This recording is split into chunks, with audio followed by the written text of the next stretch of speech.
हरे कृष्णा, राधे राधे। आप सभी भक्तों का दिन शुभ और मंगलमय हो। कान्हा जी का आशीर्वाद आप सभी भक्तों पर सदा सर्वदा बना रहे। आप सभी भक्तों का आज की हमारे इस वीडियो में दिल से स्वागत है। आज पौष मास के 17वें दिन पूरे भक्ति भाव के साथ हम सब मिलकर आज की इस दिव्य कथा का श्रवण करें और अपने जीवन को प्रकाशमय बनाएं। श्री नारायण बोले, हे नारद, इस प्रकार एक दंत गणेश्वर का उपाख्यान मैंने तुमसे कह दिया है। अब और क्या सुनना चाहते हो वह भी बताओ। तब नारद जी ने निवेदन किया, हे प्रभु, यह तो आपने अत्यंत अनुपम कथा कही है। श्री गणेश्वर के ऐसे ऐसे गोपनीय चरित्रों के कथन में आप ही समर्थ हैं। हे नाथ, अभी अनेक चरित्र श्रवण से मेरा मन भरा नहीं है, इसलिए आप और भी कोई चरित्र उनसे संबंधित हो तो कहने की कृपा कीजिए। भगवान नारायण बोले, धन्य हो नारद, जो तुम्हारा मन गणपति की पवित्र कथाओं में लगा हुआ है। तुम्हारा आग्रह है तो मैं उनकी पावन कथा अवश्य ही कहूँगा। देवर्ष, अब मैं आपको गणेश जी का एक अन्य उपाख्यान सुनाता हूँ, जो कि ब्रह्मा कल्प में घटित हुआ था। एक बार गणेश्वर श्री गंगा जी के पावन तट पर तपस्या कर रहे थे। उनके अर्ध उन्मत्त नेत्र थे और मन भगवान में लगा हुआ था। वे सदैव उन्हीं के चरण कमलों का ध्यान किया करते थे। उस समय वे एक रत्न जट सिंहासन पर विराजमान थे। समस्त अंगों पर चंदन लगा हुआ था। गले में परिजात पुष्पों की माला तथा स्वर्ण मणि रत्नों के अनेकों हार पड़े हुए थे। कमर में अत्यंत कोमल रेशम का पीताम्बर लिपटा हुआ था। भुजाओं में स्वर्णाभरण, मस्तक पर दैत्यमान मुकुट और कानों में कुंडल शोभित थे। उनका मुखमंडल करोड़ों सूर्य की आभा को भी लजा हुआ दमक रहा था। उनके सुंदर सूढ़ और विभूत पम श्वेत दंत भी अद्भुत शोभा के कारण थे। इस प्रकार अद्भुत और दिव्य सौंदर्य अवतार गणेश जी कुछ कुछ योग झपकी लेते हुए और कुछ कुछ जागते हुए से अत्यंत शोभायान लग रहे थे। इसी अवसर पर धर्मात्मा की नवयोना कन्या तुलसी देवी श्री हरि का स्मरण करती हुई विभिन्न तीर्थों में भ्रमण करने को निकली हुई थी। वह विभिन्न स्थानों पर होती हुई उसी गंगा तट पर जा पहुंची, जहां पर पार्वती नंदन एक दंत भगवान श्री गणेश कृष्ण के चरणों में ध्यान लगाए हुए बैठे थे। तुलसी जी ने उमा सुवन को देखा तो कुछ मोहित सी हो गई। उसने सोचा, कितना अद्भुत और अलौकिक रूप है गिरिजा नंदन का। इनसे वार्तालाप करके विचार जानने चाहिए। संभव है इनके द्वारा की जाने वाली उपासना कुछ इस प्रकार की हो कि जो मेरा प्रयोजन है। ऐसा विचार करके तुलसी ने उनके समीप जाकर कहा, हे गजानन, हे सूर्यकर्ण, हे एकदंत, हे घटोत, मुझे यह तो बताओ कि संसार भर के समस्त आश्चर्य एकमात्र तुम्हारे ही विग्रह में किस प्रकार एकत्रित हो गए? क्या इसके लिए तुमने कोई तपस्या की है? अगर की है तो वे किस देवता की थी? गणेश्वर तुलसी जी को देखकर कुछ अचकचाए, सोचा, यह कौन है? मेरे पास आने का क्या प्रयोजन है? इसका जब कोई समाधान नहीं निकला तो कहने लगे, वत्स से मैंने आपसे पहले तो तुम्हें यहाँ कभी नहीं देखा, इसलिए तुम कौन हो और यहाँ किस कारण से आई हो? मेरी तपचारे में विघ्न डालने का क्या कारण है? तुलसी जी बोली, हे गणेश्वर, मैं धर्म पुत्र की कन्या तुलसी हूँ। आपको यहाँ तपस्या करते देखकर उपस्थित हो गई। यह सुनते ही पार्वती नंदन ने कहा, माता, तपस्या में विघ्न कभी भी नहीं डालना चाहिए। इसमें सर्वथा अकल्याण ही होता है। मंगलमय भगवान तुम्हारा कल्याण करे। अब तुम यहाँ से चली जाओ। अब तुलसी जी ने सोचा कि इन्होंने तो मुझे यहाँ से जाने के लिए कह दिया। अपने मन की बात मैं इनसे कैसे समझाऊँ? फिर आखिरकार उन्होंने अपनी व्यर्था कहीं डाली। कहने लगी, हे पार्वती, तनय मेरी बात सुनो। मैं मनोनुकूल वर की खोज में हूँ। इस समय तीर्थ हटन कर रही हूँ। अनेकों वर मैंने देखे, किंतु मुझे आप पसंद आए हो, इसलिए आप मुझे अपनी पत्नी के रूप में स्वीकार करके मेरे साथ विवाह कर लो। सुनते ही गणेश्वर बोले, माता, विवाह कर लेना जितना सरल है उतना ही कठिन उसके दायित्व का निर्वाह करना है।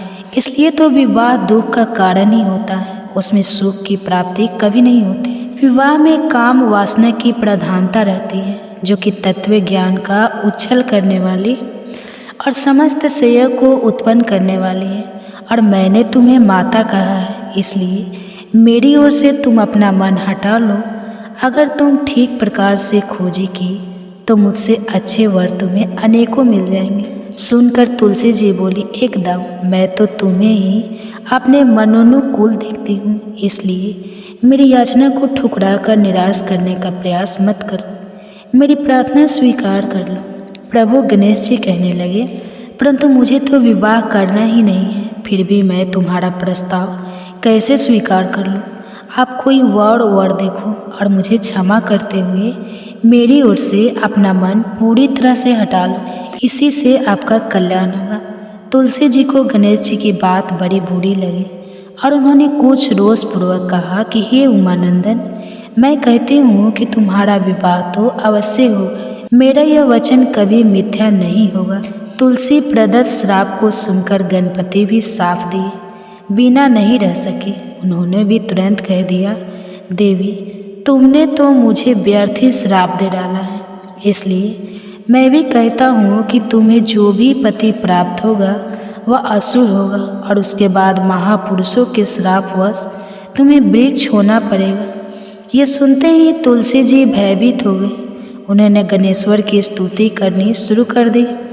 कहने लगी, हे गणराज, हे एकदंत, हे राम, मुझ पर कृपा कीजिए, मेरे अपराध से क्षमा करके दया दृष्टि से देखिए। प्रभु, आप तो सभी विघ्नों का नाश करने वाले हैं, मुझे भी जिन विघ्नों की प्राप्ति होने का श्राप आपने दिया है उनका निवारण तो केवल आप ही कर सकते हैं। हे दुखनाशक, मेरे दुखों को दूर कर दीजिए। तुलसी जी की विनय सुनकर गणेश्वर प्रसन्न हो गए। उन्होंने फिर उसे अवशासन दिया, हे देवी, आप समस्त सौर भवतों की सारभूता बनोगी। कैलाश से भगवान श्री नारायण की प्रिया बनने का सौभाग्य भी तुम्हें प्राप्त होगा। यद्यपि समस्त देवगण तुम पर प्रसन्न रहेंगे, फिर भी भगवान श्री हरि को तुम्हारे प्रति विशेष प्रीति रहेगी। नरलोक में मनुष्य को तुम्हारे माध्यम से भगवान श्री कृष्ण की भक्ति करने पर उनके धाम को या फिर मोक्ष की प्राप्ति होगी, किंतु मेरे द्वारा तुम सदैव त्याज ही रहोगे।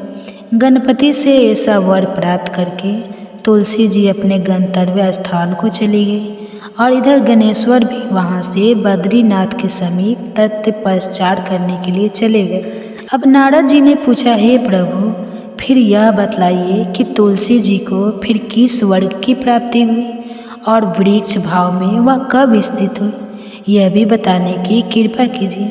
तब श्री नारायण मुनि बोले, हे नारद, कालांतर में वही तुलसी वृंदा हुई और दानव आज शंखचूर्ण की भार्या बनी। वह शंखचूर्ण पूर्व जन्म में भगवान श्री कृष्ण का पार्षद सुदामा था, जो रास राधा के शापवश असुर योनि को प्राप्त हुआ था।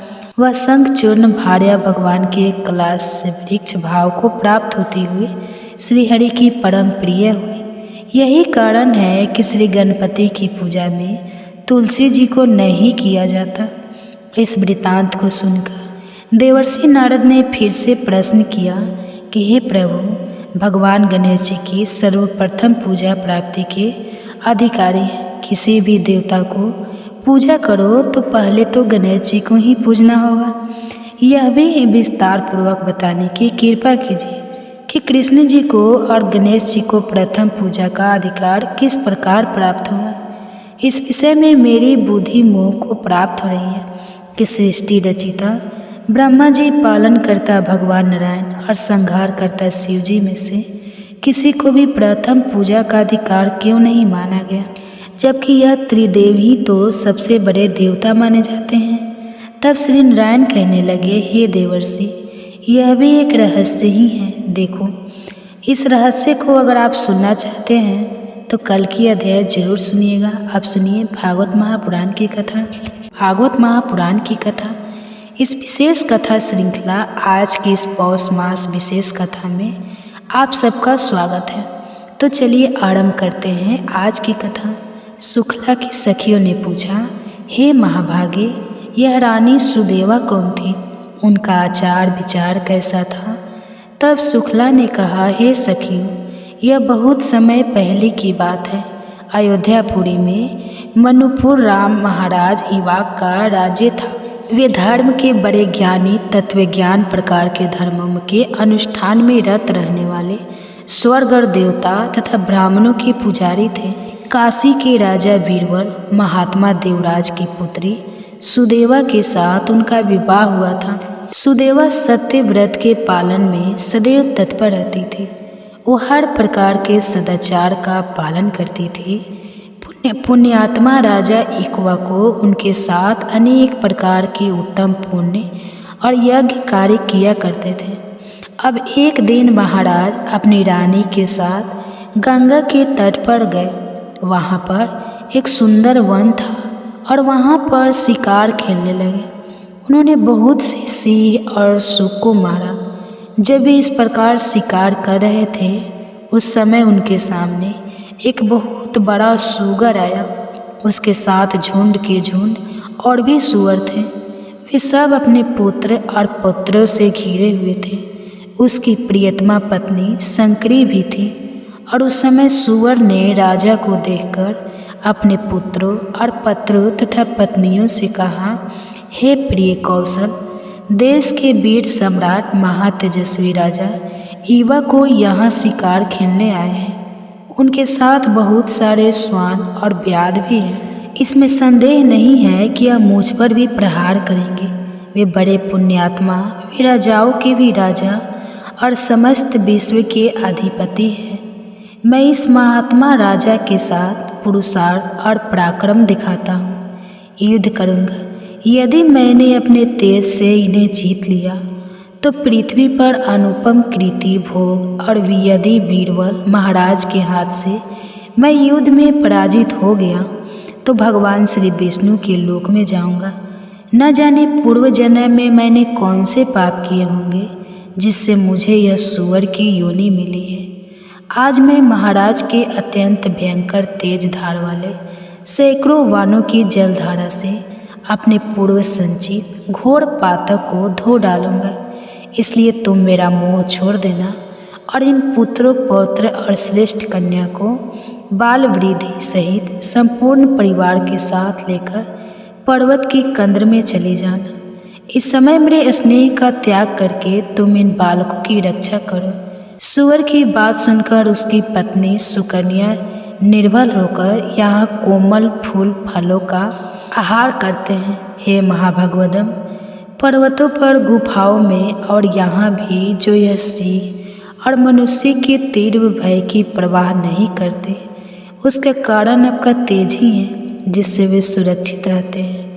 आपके द्वारा हमें त्याग देने पर मेरे सभी बच्चे दीन असहाय अचेत हो जाएंगे। आपसे दूर रहने में मेरी शोभा नहीं है। उत्तम सोने के बने हुए दिव्य आभूषणों, रत्नम उपकरणों, सुंदर वस्त्रों से विभूषित होकर माता पिता, भाई, सास, ससुर, अन्य संबंधियों से आदर पाकर भी अगर कोई स्त्री पति के विहीन होती है तो शोभा नहीं पाती है। जिस प्रकार आचार के बिना मनुष्य, ज्ञान के बिना सन्यासी, गुप्त मंत्रणा के बिना राज्य की शोभा नहीं होती, उसी प्रकार आपके बिना हम सबकी कोई शोभा नहीं हो सकती। हे प्राणेश, आपके बिना मैं अपने प्राण नहीं रख सकती। आपके साथ यदि मुझे नरक में भी निवास करना पड़े तो उसे मैं सहर्ष स्वीकार करूँगी।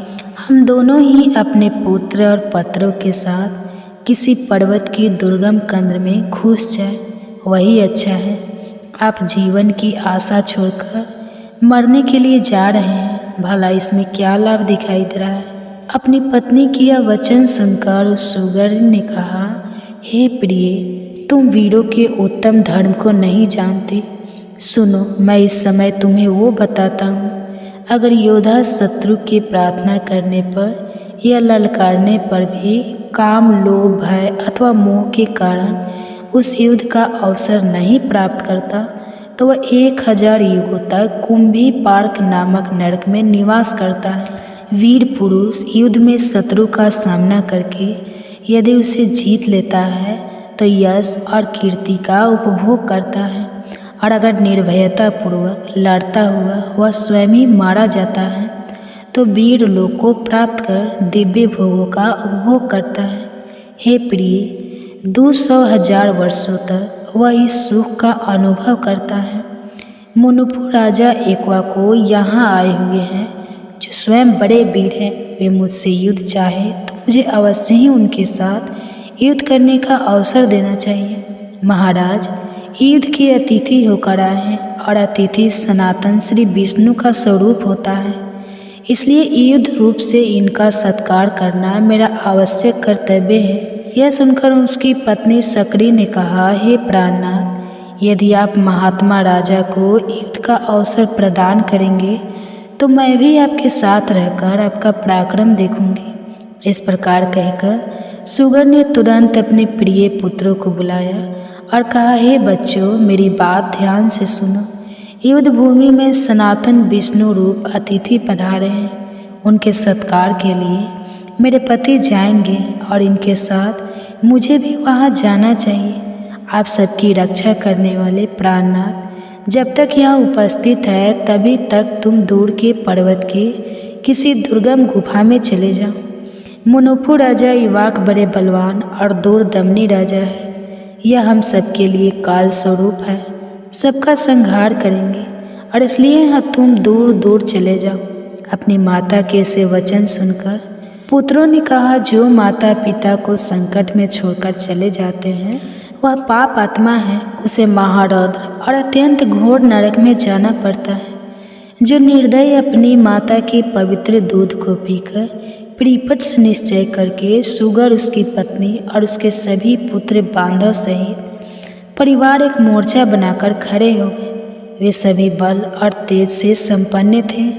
अब उधर अयोध्या के महाराजा मुनु कुमार युवा को अपनी सुंदर पत्नी और चतुरंगी ने सेना के साथ शिकार के लिए चले। उनके आगे आगे व्याध थे, श्वान और तेज चलने वाले वीर योद्धा थे। वे सभी लोग उस स्थान के समीप गए जहाँ बलवान सुगर अपनी पत्नी के साथ उपस्थित था। छोटे बड़े बहुत से सुगर सभी ओर से उसकी रक्षा कर रहे थे। गंगा के किनारे मेरू पर्वत की तराई में पहुंचकर महाराज युवक ने व्याध से कहा, बड़े बड़े वीर योद्धाओं को सुगर का सामना करने के लिए भेजो। इस प्रकार महाराज की आज्ञा से भेजे हुए बलवान, तेजस्वी और पराक्रमी योद्धा वायु के समान दौड़ पड़े और तुरंत सुगर के पास जा पहुँचे। वंचारी व्याध अपने तीखे बाणों और चमचमाते हुए अस्त्र शस्त्रों से वीरों का बाण बांधकर खड़े थे और उन सभी सुख को बिंद नहीं लगे। यह देखकर वह युद्धपति वराह अपने सैकड़ों पुत्र पौत्र बांधव के साथ शत्रुओं पर टूट पड़ा। बड़े वेग से उनका संहार करने लगा और व्याध उसकी पैनी दाढ़ से घायल होकर भूमि पर गिरने लगे। तत्पश्चात सूक और व्याध में भयानक संग्राम हुआ। वे क्रोध से लाल आँख किए एक दूसरे को मारने लगे। व्याध ने बहुत सारे सुगर को और सुगर ने भी अनेक व्याध को मार गिराया। संपूर्ण जमीन खून से रंग गई। कितने ही सुगर मर गए, कितने ही घायल हुए और कितने ही भागकर बीहड़ स्थानों, झाड़ियों, कंदराओं में जा फंसे। ऐसी कुछ दशा व्याध की भी थी। जितने ही मर गए, कितने ही सुगरों की पानी दाढ़ होकर आघात से कट गए और कितने ही टुकड़े टुकड़े होकर प्राण त्याग कर स्वर्ग लोक चले गए। अपरांत संग्राम में मात्र बलशाली सुगर, उसकी पत्नी और 5-7 पुत्र पत्रों के साथ युद्ध की इच्छा से मैदान में डटा हुआ था। और उस समय सकरी ने कहा, हे नाथ, मुझे और इन बालकों के साथ लेकर अब यहाँ से चल पड़ो। तब सुगर ने कहा, महाभागे, 2 सिंहों के बीच में सुगर पानी पी सकता है, लेकिन 2 सूअरों के बीच में सिंह नहीं पी सकता। सुअर जाति में ऐसा उत्तम बल देखा जाता है। अगर मैं संग्राम में पीठ दिखाकर चला जाऊँ तो उस बल का नाश कर दूंगा। मेरी जाति की प्रसिद्धि नष्ट हो जाएगी। मुझे परम कल्याण दया धर्म का ज्ञान है। जो भी योद्धा तीखे शास्त्रों का व्यू देखकर प्रसन्न होता है, रण सिंधु में गोता लगाकर तीर्थ के पार पहुँचता है, वह अपनी आगे की 100 पीढ़ियों का उद्धार कर देता है और अंत में विष्णु धाम को जाता है। जो अस्त्र शास्त्रों से सुसज्जित योद्धाओं को सामने आते देख प्रसन्नतापूर्वक आगे बढ़ता है, उसके पुण्य फल का तुम वर्णन सुनो। ऐसे महाभागे योद्धा को पग पग पर गंगा स्नान का महान फल प्राप्त होता है। जो काम या लोभ व सीध से भागकर घर को चला जाता है, वह अपनी माता के दोष को प्रकाशित करता है। मैं इस वीर धर्म को जानता हूँ, इसलिए युद्ध छोड़कर भाग कैसे सकता हूँ। तुम बच्चों को लेकर यहाँ से चले जाओ और सुखपूर्वक जीवन व्यतीत करो। पति की बात सुनकर उस सकरी ने कहा, हे प्रिय, मैं आपके स्नेह बंधन से बंधी हूँ। आपने प्रेम, आदर, हास, परिहास और रति क्रिया आदि के द्वारा मेरे मन को बांध लिया है, अतः मैं पुत्रों के साथ आपके सामने ही प्राण त्याग करूँगी। इसी प्रकार बातचीत करके एक दूसरे का हित चाहने वाले दोनों पति पत्नी ने युद्ध करने का ही निश्चय किया और उसके बाद एक और भयंकर युद्ध आरंभ हुआ। और इस युद्ध में क्या हुआ यह हम जानेंगे हमारे इसी पौष मास श्रृंखला की भागवत महापुराण की कथा की श्रृंखला अगली कड़ी में। नैमिषारण्य में एकत्रित ऋषियों ने पूछा, हे सूत जी, गंधर्व श्रेष्ठ सुशंख ने जब सुनीता को श्राप दिया था तब वो श्राप उसके ऊपर किस प्रकार लागू हुआ? उसके बाद सुनीता ने क्या किया और उसे कैसा पुत्र प्राप्त हुआ? कृपया इस विषय में बताएं। तब सूत को स्वामी ने कहा, हे ब्राह्मणों, हम पहले बता चुके हैं कि सुशंख के श्राप देने पर सुनीता दुख से पीड़ित हो गई। अपने पिता के निवास स्थान पर वापस आई। वहाँ उसने पिता से अपनी संपूर्ण वृत्तांत को कह सुनाया और तब मृत्यु ने भी अपनी पुत्री सुनीता से कहा, हे पुत्री, तूने बड़ा भारी अपराध और पाप किया है। तेरा यह कार्य धर्म और तेज का नाश करने वाला है। काम क्रोध से रहित शांत धर्म वत्सल ऐसे तपस्वी को जो तूने पीड़ा पहुंचाई है, ऐसे लोगों को पापामा पुत्र ही प्राप्त होते हैं और उसे उस पाप का फल भोगना ही पड़ता है। तूने निर्दोष होने पर भी उन्हें मारा है, अतः तेरे द्वारा यह महान पाप हुआ है। पहले तूने ही अपराध किया है और फिर उन्होंने श्राप दिया है। इसलिए अब तू पुण्य कर्मों का आचरण कर, सदैव साधु पुरुषों के संग में रहकर जीवन व्यतीत कर, प्रतिदिन योग, ध्यान और दान के द्वारा काल यापन करती रह। हे बालिका, सत्संग एक महान पुण्यदायी और परम कल्याणकारी होता है। सत्संग का जो गुण है उस विषय में एक सुंदर दृष्टांत देख। जल जो होता है वह एक अच्छी वस्तु है। उसके स्पर्श से, उसमें स्नान करने से, उसे पीने से, उसका दर्शन करने से भी बाहर और भीतर के सभी दोष धुल जाते हैं और इसलिए मुनि लोग सीधी प्राप्त करते हैं। समस्त चराचर प्राणी भी जल पीते रहने से दीर्घायु होते हैं। उसी प्रकार संतों के सत्संग से मनुष्य शुद्ध और सफल मनोरथ प्राप्त करते हैं। हे पुत्री, सत्संग के द्वारा मनुष्य संतोषी, मृदु, कामी, सबका प्रिय करने वाला, शुद्ध पुण्य बल से संपन्न, शारीरिक और मानसिक माला को दूर करने वाला, शांत स्वभाव और सबको सुख देने वाला बन जाता है। जिस मनुष्य में सत्य की अग्नि सदैव प्रज्वलित रहती है, वह पुण्यम तेज के प्रकाशमान रहता है। जिसमें सत्य की दीप्ति है, जो ज्ञान के द्वारा अत्यंत निर्मल हो चुका है और ध्यान के द्वारा अत्यंत तेजस्वी प्रतीत होता है, पाप से पैदा हुए मनुष्य उसका स्पर्श भी नहीं कर सकते। इसलिए हे पुत्री, तुझे सत्य का संसर्ग करना चाहिए, असत्य का नहीं। जाओ, भगवान श्री विष्णु का चिंतन करो, अपने पाप भाव को छोड़कर केवल पुण्य का आश्रय लो। पिता के इस प्रकार समझाने पर दुख में पड़ी हुई सुनीता उनके चरणों में प्रणाम नाम करके निर्जल वन में चली गई। वहाँ वह एकांत में रहकर तपस्या करने लगी। उसने काम, क्रोध, बालो, चित, चपलता, मोह, द्रोह और माया को भी त्याग दिया। एक दिन उसके पास उसकी रंभा आदि सखियाँ आई, जो तप की शक्ति से संपन्न थी। उन्होंने देखा सुनीता दुख का अनुभव कर रही है। ध्यान के साथ उसे चिंता करते हुए देखकर वहां आई। उसकी सखियों ने कहा, हे सखी, तुम्हारा कल्याण हो, तुम चिंता किस लिए कर रही हो?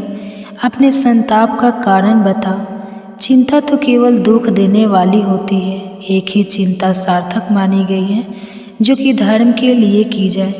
हे धर्मनंदिनी, दूसरी चिंता जो योगियों के हृदय में होती है, जिसके द्वारा वे ब्रह्मा का चिंतन करते हैं, वह भी सार्थक है। और उनके सिवा और जितनी भी चिंताएं हैं, वे सब निरर्थक हैं। उनकी कल्पना भी नहीं करनी चाहिए। चिंता तो मनुष्य के शरीर, बल और तेज का भी नाश कर देती है।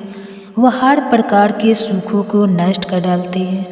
वो तंत्र, मोह और लोभ, इन 3 दोषों को लेकर आती है और प्रतिदिन उसी में घुलती रहने पर वह पाप को भी उत्पन्न करती है।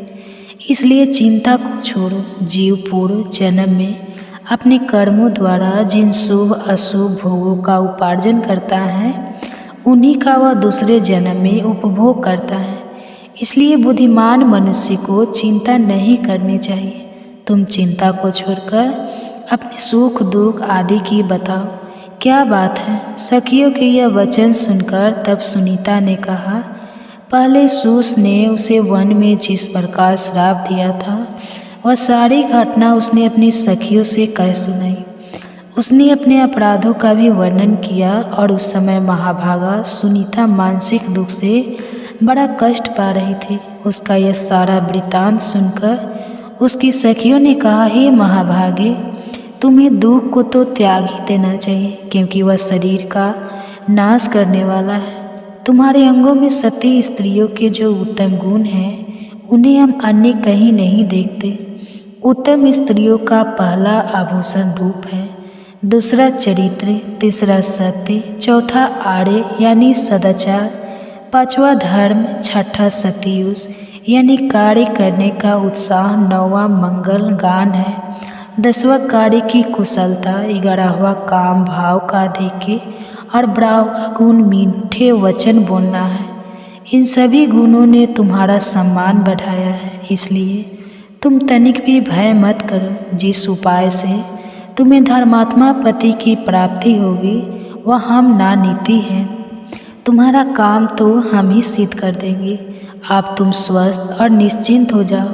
हम तुम्हें एक ऐसी विद्या प्रदान करेंगे जो पुरुषों को मोहित कर लेती है। यह कहकर सभी सखियों ने सुनीता को वह सुखदायक विद्या बल प्रदान किया और उनसे कहा, हे कल्याणी, तुम देवता आदि में जिस जिस पुरुष को मोहित करना चाहो, उसे तत्काल मोहित कर सकती हो। सखियों के इस प्रकार कहने पर सुनीता ने उस विद्या का अभ्यास किया। जब वह विद्या भली भांति सिद्ध हो गई, तब सुनीता अत्यंत प्रसन्न हुई। वह अपनी सखियों के साथ ही पुरुषों को देखती हुई वन में घूमने लगी। उसके बाद उसने गंगा जी के तट पर एक रूपमान ब्राह्मण को देखा, जो समस्त शुभ लक्षणों से संपन्न और सूर्य के समान तेजस्वी थे। वे तपस्या कर रहे थे। उनका प्रभाव दिव्य था। उन तपस्वी महर्षि रूप देखकर सुनीता का मन मोह गया। उसने अपनी सखी रंभा से पूछा, यह देवताओं से भी श्रेष्ठ महात्मा कौन है? तब ब्रह्मा ने कहा, हे सखी, अव्यक्त परमेश्वर से ब्रह्मा जी की उत्पत्ति हुई। उनसे प्रजापति अत्रि का जन्म हुआ, जो बड़े धर्मात्मा हैं, और यह महामाना तपस्वी उन्हीं के पुत्र हैं। इनका नाम अंग है। यह नंदन वन में आए थे। वहाँ नाना प्रकार के तेज से संपन्न इंद्र का वैभव देखकर इन्होंने भी इनके समान पद पाने की अभिलाषा की।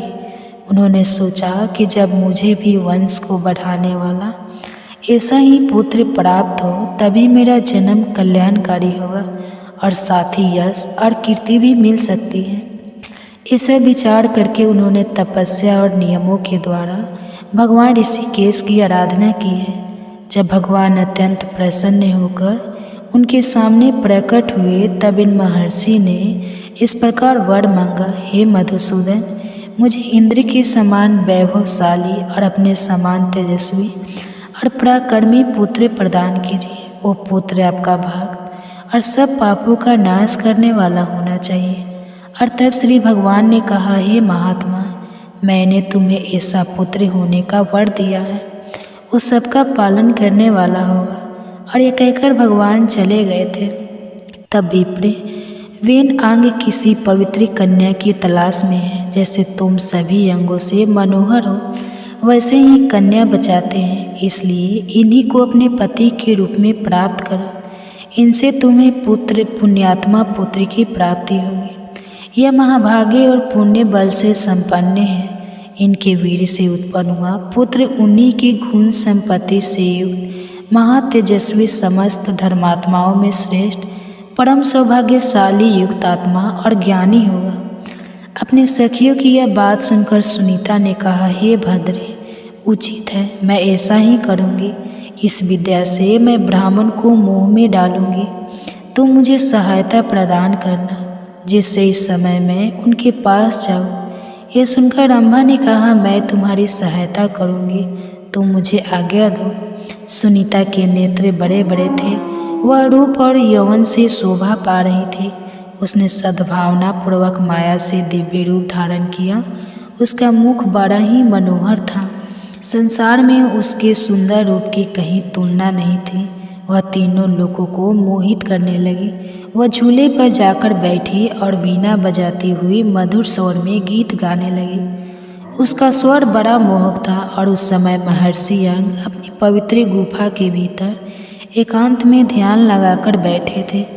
वे काम और क्रोध से रहित होकर भगवान जनार्दन का चिंतन कर रहे थे। उत्तम ताल स्वर के साथ गाया हुआ वह मधुर और मनोहर गीत सुनकर अंग का चित्त ध्यान से विचलित हो गया। उस माया संगीत ने उन्हें मोह लिया था। वे तुरंत ही उसने अपने आसन से उठे और बार बार इधर उधर देखने लगे। माया के कारण उनका मन चंचल हो उठा था।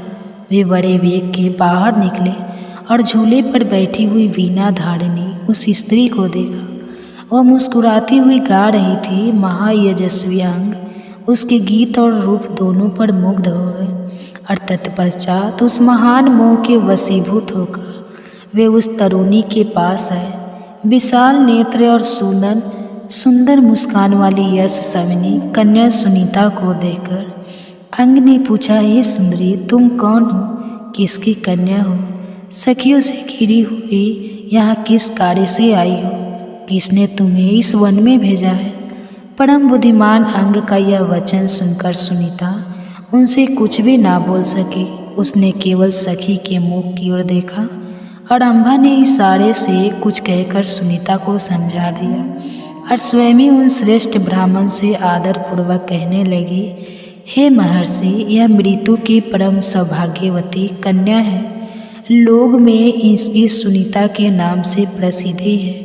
यह सभी शुभ लक्षणों से संपन्न है और इस समय यह बाला अपने लिए धर्मात्मा, तपस्वी, शांत, जितेंद्रिय, महाप्रज्ञ और वेद विद्या में विशाल ऐसे पति की खोज में है। ये सुनकर अंग ने उन अप्सराओं में से श्रेष्ठ रंभा से कहा, हे भद्रे, मैंने सर्व विश्रम भगवान श्री हरि की आराधना की है। उन्होंने मुझे पुत्र होने का वरदान दिया है, जो संपूर्ण सिद्धियों का दाता होगा। इसलिए इस वरदान की सफलता के निमित्त उत्तम पुत्र की प्राप्ति हेतु मैं किसी पुण्य बल से संपन्न महापुरुष की कन्या के साथ विवाह का विचार कर रहा था, किंतु कहीं भी अपने लिए परम मंगलमय कन्या नहीं पा सका। यह धर्म की सुमुखी कन्या धर्माचार्य प्राणयन है। यदि वास्तव में यह पति की तलाश में है तो वे मुझे ही स्वीकार कर सकती है। इसकी प्राप्ति के लिए मैं अधिक वस्तु भी दे सकता हूँ। तब रंभा ने कहा, हे द्विश्रेष्ठ, आपको इस प्रकार उदारता पूर्वक इसकी अभीष्ट चिंतन चाहिए। ये सदा के लिए आपकी धर्म पत्नी हो रही है। आप कभी भी इसका परित्याग न करें। इसके दोष और गुणों पर कभी आपको ध्यान नहीं देना चाहिए।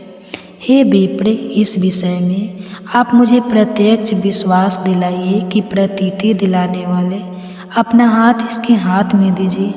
अंग ने कहा, एवं मस्तु, निश्चय ही अपना हाथ मैंने इसे सौंप दिया है। इस प्रकार सत्य का विश्वास कराने वाला संबंध करके अंग ने सुनीता को गंधर्व विवाह की प्रणाली के अनुसार ग्रहण कर लिया। सुनीता को उन्हें सौंपकर रंभा के हृदय में बड़ा हर्ष हुआ। वो अपनी सखी से आज्ञा लेकर घर चली गई। अन्य सखियों ने भी प्रसन्नतापूर्वक अपने अपने घरों की राह पकड़ी।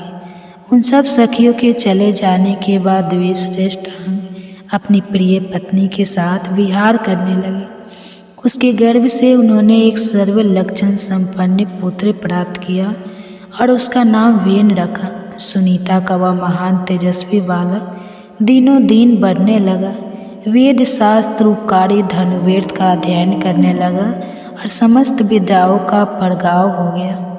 अंग कुमार वेन सज्जन उचित आचार से रहता था। वह क्षत्रिय धर्म का पालन करता था। वे वस्त मनवंतर आने पर संसार की सारी प्रजा राजा के बिना निरंतर कष्ट पाने लगी और उस समय सभी लोगों ने वेन को ही सभी लक्षणों से संपन्न देखा और तब श्रेष्ठ ब्राह्मणों ने उन्हें प्रजापति के पद पर नियुक्त कर दिया। उसके बाद समस्त ऋषि अपने अपने तपोवन में चले गए और उन सबके जाने के बाद अकेले वेन ही राज्य का पालन करने लगे। इस प्रकार वेन भूमंडल के प्रजा पालक हुए। प्रजा उनके धर्म से प्रसन्न रहती थी। वेन के राज्य का प्रभाव ही ऐसा था कि उनके शासन काल में सर्वत्र धर्म का प्रभाव छा गया। अब यहाँ पर प्रश्न ये आता है कि जब राजा वेन शुरुआत में इतने धर्मात्मा थे तो फिर अचानक ऐसा क्या हुआ जिससे उन्होंने धर्म का आचरण करना आरंभ कर दिया।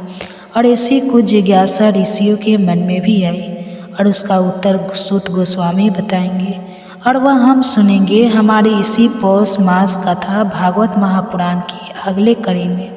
तो इसे रहस्य को सुनने के लिए आपके अपने चैनल वंदना काव्य को सब्सक्राइब करके रख लीजिए, नोटिफिकेशन ऑन रखिए और हम आपसे मिलेंगे इसी कथा श्रृंखला की अगली कड़ी के साथ। नैमिषारण्य में एकत्रित हुए ऋषियों ने पूछा, हे सूत गोस्वामी, पाप का आचार पूर्व बर्ताव करने वाले जिस राजा वेन का आपने परिचय दिया था उसी पापी का व्यवहार कैसा था, कृपया इस विषय में बताएं। तब सूत गोस्वामी ने कहा, हे ब्राह्मणों, राजा पृथु जैसे भाग्यशाली सौभाग्यशाली और महात्मा पुत्र को प्राप्त करने पर अब राजा वेन पाप रहित बन चुके थे।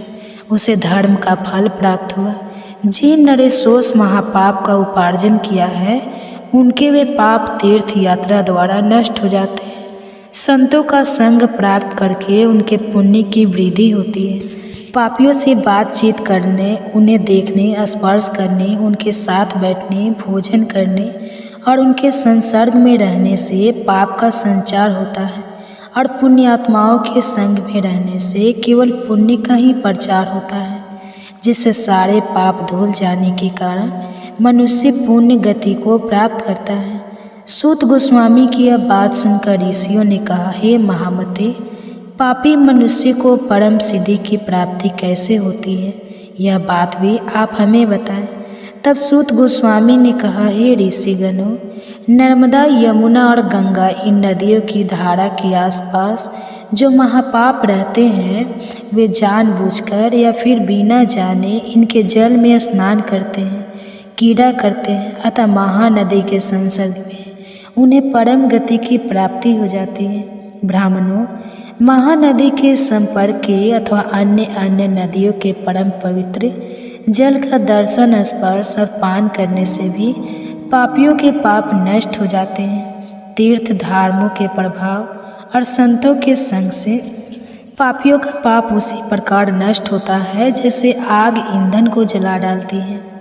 महात्मा ऋषियों के संपर्क से, उनके साथ बातचीत करने से, उनके दर्शन और स्पर्श करने से, पूर्व काल में सत्संग प्राप्त होने से राजा वेन का सारा पाप नष्ट हो गया था। पुण्य का संसर्ग हो जाने पर अत्यंत भयंकर पाप का भी संचार नहीं रह जाता। पूर्व काल में मृत्यु के एक सौभाग्यशाली कन्या थी। उसका नाम सुनीता रखा गया था। वह अपने पिता के कार्यों को देखती और खेल कूद में सदैव उन्हीं का अनुकरण किया करती। एक दिन सुनीता अपने सखियों के साथ खेलती हुई वन में चली गई। वहाँ गीत की ध्वनि उसके कानों में पड़ी और तब सुनीता ने उस ओर दृष्टिपात किया। वहाँ पर देखा तो गंधर्व कुमार महाभागी भारी तप तपस्या में लगे हुए थे। उसके सारे अंग बड़े ही मनोहर थे और अब सुनीता प्रतिदिन वहाँ जाकर उस तपस्वी को सताने लगी। सुशंख रोज रोज उसके अपराध को क्षमा कर देता और कहता, जाओ चली जाओ यहाँ से। उसके यह कहने पर वह बालिका क्रोधित हो जाती और उस बेचारे तपस्वी को मारने लगती।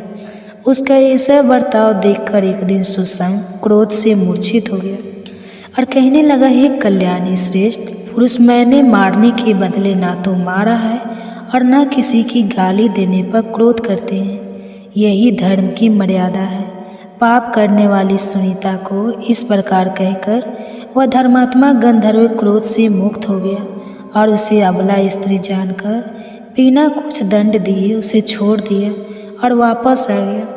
तब सुनीता ने वापस अपने पिता के पास आकर कहा, हे तात, मैंने वन में जाकर एक गंधर्व कुमार को पीटा है।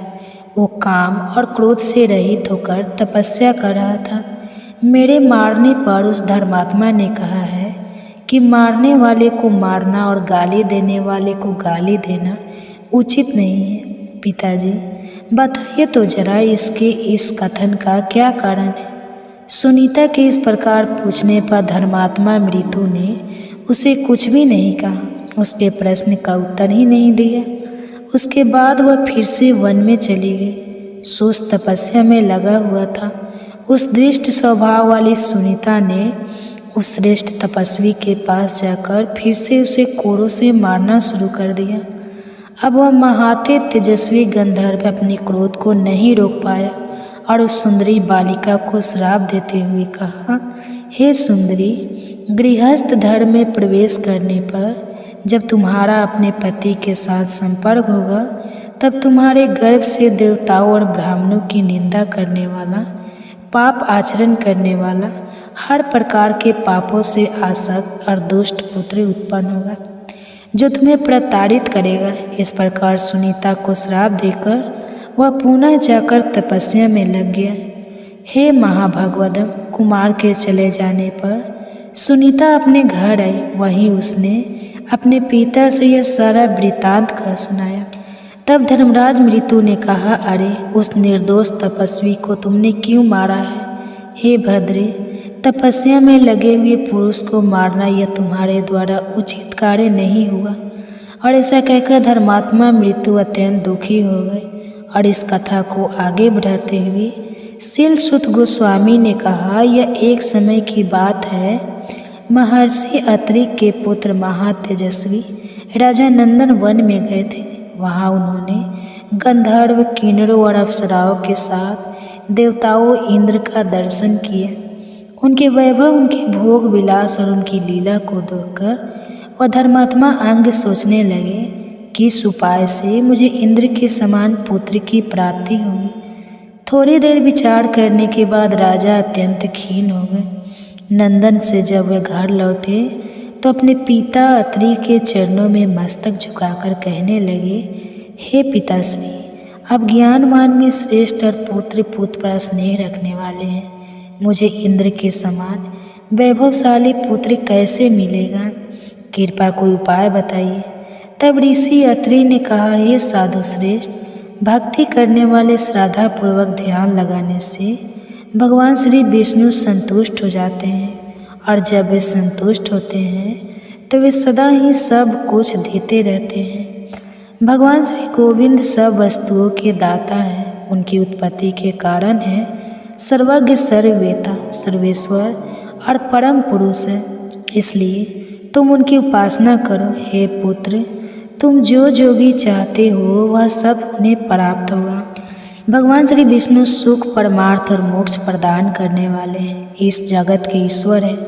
इसलिए जाओ उनकी आराधना करो। उन्हीं से तुम्हें इंद्र के समान पुत्र प्राप्त होगा। अपने पिता से आज्ञा लेकर राजा अंग ने प्रस्थान किया। वे सुवर्ण और रत्नम शिखरों से सुशोभित मेरु मेगिरी पर्वत के मनोहर शिखर पर चले गए और वहां पहुंचकर उन्होंने गंगा जी के पवित्र तट पर एकांत में स्थित रत्नम कंतरा में प्रवेश किया।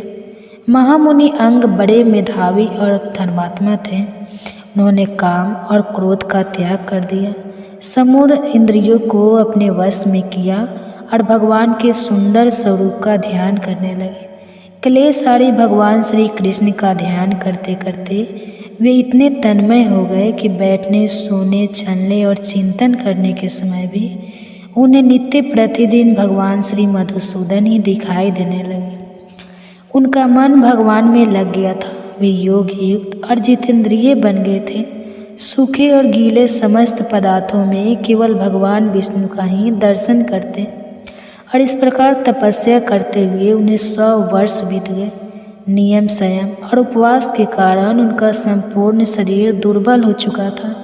फिर भी वे अपने तेज से सूर्य और अग्नि के समान दिव्यमान दिखाई दे रहे थे। इस प्रकार तपस्या में प्रवृत्त होकर ध्यान में लगे हुए राजा अंग के सामने एक दिन भगवान श्री विष्णु प्रकट हुए और उनसे कहने लगे, हे मानव, तुम जो भी इच्छा रखते हो ऐसा वर मांगो। इंद्रियों के स्वामी भगवान वासुदेव को अपने समक्ष उपस्थित देखकर राजा अंग को अत्यंत प्रसन्नता हुई। उनका चित्त हर्षित हो गया। वे भगवान को प्रणाम करके उनकी स्तुति करने लगे। मधुसूदन की स्तुति करते हुए राजा अंग ने कहा, हे भूत भावन, आप ही संपूर्ण भूतों की गति हैं। आप प्राणियों की आत्मा, सब भूतों के ईश्वर और सगुण स्वरूप धारण करने वाले हैं। आपको नमस्कार है। गुण कर्ता, गुण संपन्न और गुणात्मा भवकर्ता और भक्तों के संसार बंधन का अपहरण करने वाले हैं। भव की उत्पत्ति के कारण होने से आपका नाम भव है। इस भव में आप अव्यक्त रूप से छिपे हुए हैं, इसलिए आपको भव गुणा कहा गया है। आप रुद्र रूप से इस भव संसार का विनाश करते हैं, इससे आपका नाम भव विनाशी है। आपको प्रणाम है और कलशों का नाश करने वाला है। इस मास में किया गया जप, तप, दान, श्रवण मनुष्य को परम आध्यात्मिक उन्नति प्रदान करता है। और इसी पौष मास के विशेष समय में हम श्रवण कर रहे हैं वेदों और शास्त्रों से ली गई प्रामाणिक पौराणिक कथाओं का। जो कथा भागवत महापुराण की कथा है, ये कथाएं शास्त्रों से ली गई पौराणिक कथाएं हैं। तो चलिए हमारी पिछली कड़ी को आगे बढ़ाते हुए श्रवण करते हैं आज के इस अध्याय भागवत महापुराण की कथा का। नैमिषारण्य में ऋषियों ने पूछा, हे सूत गोस्वामी, जब इस प्रकार राजा वेन की उत्पत्ति एक महात्मा पुरुष से हुई थी, वह स्वयं भी धर्म का आचरण करने वाले थे, तो फिर उन्होंने अधर्म का आचरण कैसे किया और किस प्रकार धर्म का त्याग करके वे पाप में लिप्त हो गए? उसका उत्तर देते हुए सूत गोस्वामी ने कहा, हे साधुगण, वे इनकी जिस प्रकार पाप आचार में प्रवृत्ति हुई, अब वो वृत्तांत सुनाता हूँ। धर्म के ज्ञाता प्रजापालक राजा वेन जब शासन कर रहे थे, उस समय कोई पुरुष छद्म वेश धारण करके उनके दरबार में आया। वह निर्वस्त्र था, उसका शरीर विशाल था और सिर सफ़ेद था। वो बड़ा क्रांतिमान दिख रहा था।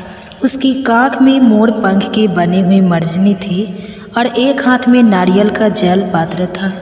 इन दोनों को धारण करके वह वेद शास्त्रों को दूषित करने वाले शास्त्र का पाठ कर रहा था। जहाँ महाराज वेन बैठे हुए थे, उसी स्थान पर वो बड़ी जल्दी के साथ पहुँचा। उसे वहाँ पर आया देखकर वेन ने पूछा, आप कौन हैं जो ऐसा अद्भुत रूप धारण किए यहाँ आए हैं? मेरे सामने आप सारी बातें सच सच बताइए। राजा वेन का यह वचन सुनकर उस पुरुष ने कहा, हे राजन, तुम इस धर्म प्रकार के पचड़े में पकड़कर जो राज्य चला रहे हो ना, वह सारा व्यर्थ है। तुम बहुत ही मूर्ख और अज्ञानी ली हो। मेरा परिचय जानना चाहते हो तो सुनो। मैं देवताओं का परम पूज्य हूँ। मैं ही ज्ञान, मैं ही सत्य, मैं ही सनातन ब्रह्मा हूँ। मोक्ष भी मैं ही हूँ। मैं ब्रह्मा जी के देह से उत्पन्न सत्य प्रतिज्ञ पुरुष हूँ। मुझे जिन स्वरूप जानो सत्य और धर्मी मेरा क्लेवर है। ज्ञान परायण योगी मेरे ही स्वरूप का ध्यान करते हैं। तब राजा वेन ने पूछा, आपका धर्म कैसा है? आपका शास्त्र क्या है और आप किस प्रचार का पालन करते हैं?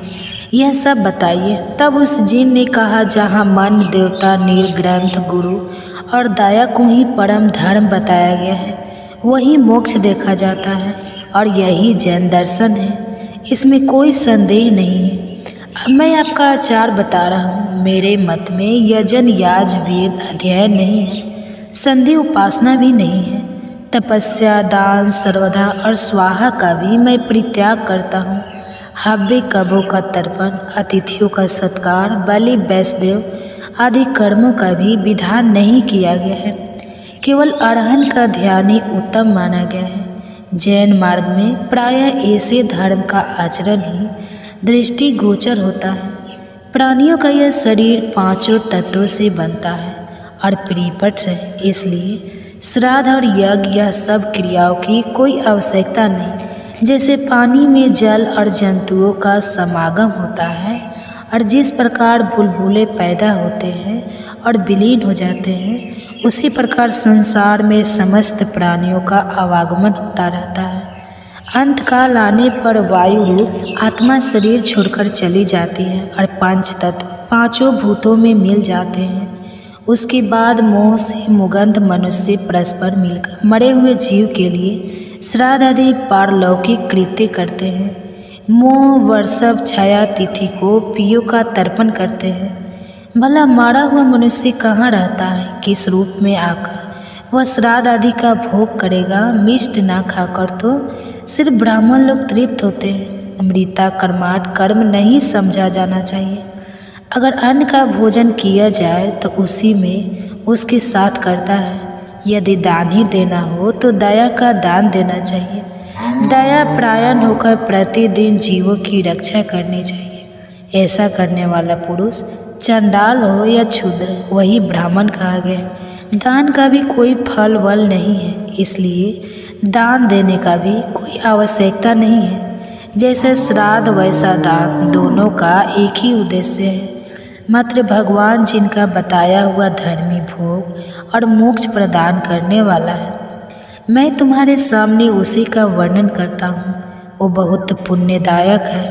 पहले शांत चित्त से सब पर दया करनी चाहिए, फिर हृदय से मन के शुद्ध भाव से चराचर स्वरूप एकमात्र जिनकी आराधना करनी चाहिए, उन्हीं को नमस्कार करना चाहिए।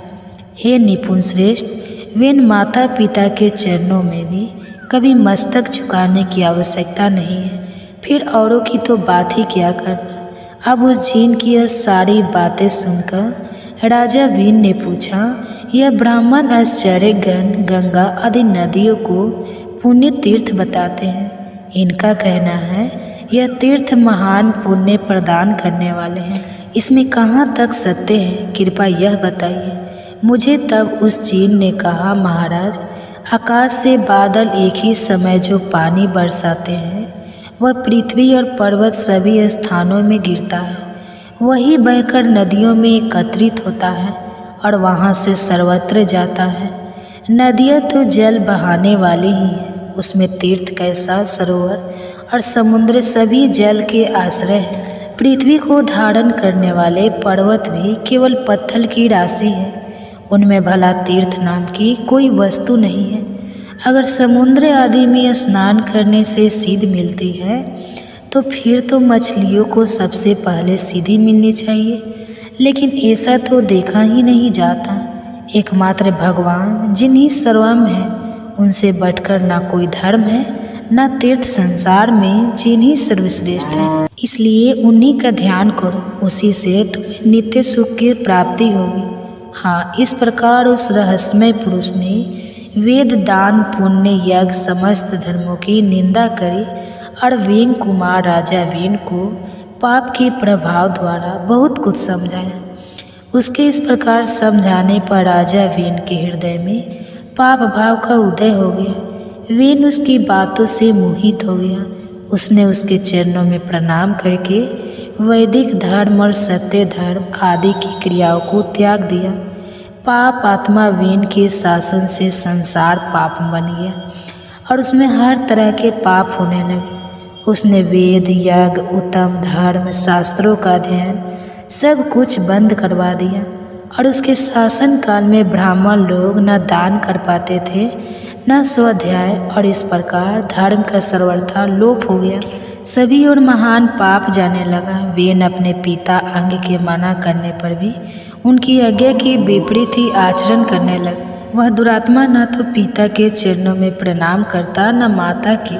उसके महायशस्वी पिता ने अपने भाव और स्वरूप पर बहुत काल तक विचार किया, लेकिन किसी तरह उनकी समझ में यह बात नहीं आई कि वेन ऐसे पापी कैसे बन गया। उसके बाद एक दिन सप्तश्री अंग कुमार वेन के पास आए और उसे आश्वासन देते हुए कहने लगे, वेन तुम हंस ना करो, तुम यहाँ समस्त प्रजा के रक्षक बनाए गए हो। यह सारा जगत तुम पर आश्रित है। धर्म अधर्म रूप संपूर्ण विश्व का भार तुम्हारे ऊपर है, इसलिए अपना पाप कर्म छोड़कर धर्म का आचरण करो। सप्तर्षियों द्वारा कहे जाने पर वेन इस प्रकार बोलने लगा, मैं ही परम धर्म हूँ, मैं ही सनातन देवता अहन हूँ, धाता रक्षक और सत्य भी मैं हूँ। मैं परम पुण्यम सनातन जैन धर्म हूँ। हे ब्राह्मणों, मुझे धर्म रूपी देवता का ही तुम लोग अपने कर्म द्वारा भजन करो। तब उन ऋषियों ने कहा, हे राजेंद्र, ब्राह्मण क्षत्रिय और वैश्य 3 वर्ण दी जाति कहलाते हैं। इन सभी वर्णों के लिए सनातन श्रुति ही परम प्रणाम है। समस्त प्राणी वैदिक आचार से ही रहते हैं और उसी से जीविका चलाते हैं। राजा के पुण्य से प्रजा सुखपूर्वक जीवन निर्वाह करती है और राजा के पाप से उसका नाश हो जाता है। इसलिए तुम सत्य का आचरण करो। यह जैन धर्म सतयुग त्रेता और द्वापर का धर्म नहीं है। कलयुग का प्रवेश होने पर ही कुछ मनुष्य इसका आश्रय लेंगे। जैन धर्म ग्रहण करके सब मनुष्य पाप से मोहित हो जाएंगे। भगवान गोविंद सब पापों को हरने वाले हैं। वे ही कलयुग में पापों का संहार करेंगे। पापियों के एकत्रित होने पर मलेच्छ का नाश करने के लिए साक्षात भगवान श्री विष्णु कल के रूप में अवती होंगे और इसमें कोई संदेह नहीं है। इसलिए हे वेन, तुम कलयुग के इस व्यवहार को त्याग दो और पुण्य का आश्रय लो। तब उस राजा वेन ने कहा, हे ब्राह्मणों, मैं ज्ञानियों में सबसे श्रेष्ठ हूँ। विश्व का ज्ञान मेरा ही ज्ञान है। जो मेरी आज्ञा के विपरीत बर्ताव करता है वह निश्चित ही दंड का अधिकारी बनेगा। अब इस पाप बुद्धि वाले राजा वेन को बहुत समझाया, लेकिन सप्तर्षियों की कोई भी बात उसने नहीं मानी और तब सप्तर्षि क्रोध हो गए। उनके श्राप के भय से वेन एक बाम्बी में घुस गया, लेकिन वे ब्राह्मर्षि उस क्रूर पापी को वहाँ से बलपूर्वक पकड़ लाए।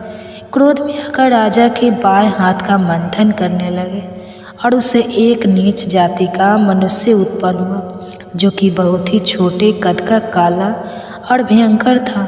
वह निषादों और विशेषता मलेच्छों को धारण पोषण करने वाला राजा हुआ। और तत्पश्चात ऋषियों ने दुरात्मा वेन को दाहिनी हाथ का मंथन किया और उसी से महात्मा राजा पृथु का जन्म हुआ, जिन्हें वसुंधरा का दोहन किया था। उन्हीं के पुण्य प्रसाद से राजा वेन धर्म और अर्थ का ज्ञाता हुआ। तो यह थी आज की हमारी भागवत महापुराण पौष मास की विशेष कथा। इस कथा में हमारे लिए एक विशेष शिक्षा छिपी हुई थी, और वह क्या थी वह हमें आप नीचे कमेंट बॉक्स में लिखकर बताइए। अगर आपने आज की कथा को ध्यान से सुना होगा तो अवश्य ही वह शिक्षा को आप आत्मसात कर पाएंगे। और इसी पौष मास कथा भागवत महापुराण की आगे की श्रृंखला की आगे की कड़ी को सुनने के लिए आपके अपने चैनल को सब्सक्राइब कर लीजिए, बेल आइकन दबाकर नोटिफिकेशन ऑन रखिए। और हम आपसे मिलेंगे बहुत जल्दी इसी कथा श्रृंखला की अगली कड़ी के साथ। तब तक सुनिए एक और कथा।